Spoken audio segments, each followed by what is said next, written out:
আসসালামু আলাইকুম, কেমন আছেন আপনারা? আমাদের অবস্থা করুন, এমনি আলহামদুলিল্লাহ, তারপর হলো করুন, কারণ আমাদের কয়েকদিন ধরে স্নো স্টর্মের মতো হচ্ছে, প্রচুর বরফ, প্রচুর, একেবারে হাঁটু সমান বরফ।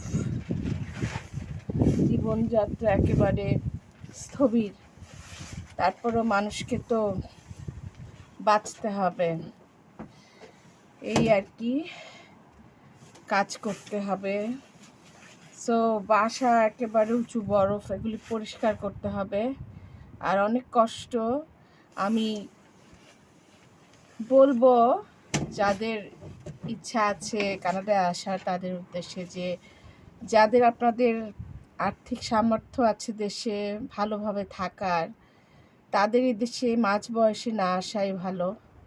কারণ এই দেশে অনেক শ্রম দিতে হয়, ঢাকার মতো বা বাংলাদেশের মতো কাজের মানুষ নাই। আর এই দেশে হচ্ছে কায়িক শ্রম, মানে মাঝ বয়সে এসে যারা আসে, যেমন আমি, অনেক অনেক কষ্ট। তার মধ্যে আমার আছে শ্বাসকষ্টের সমস্যা।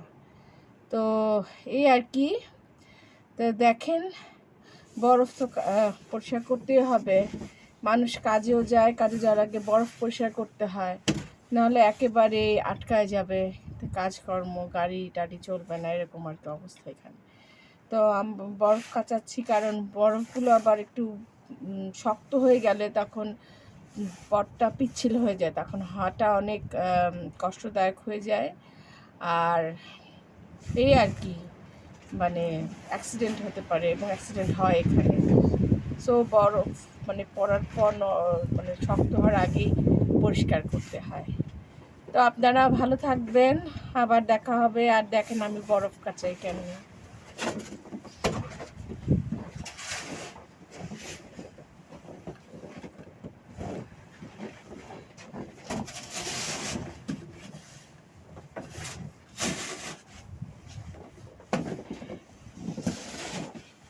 এই যে স্নো কাচে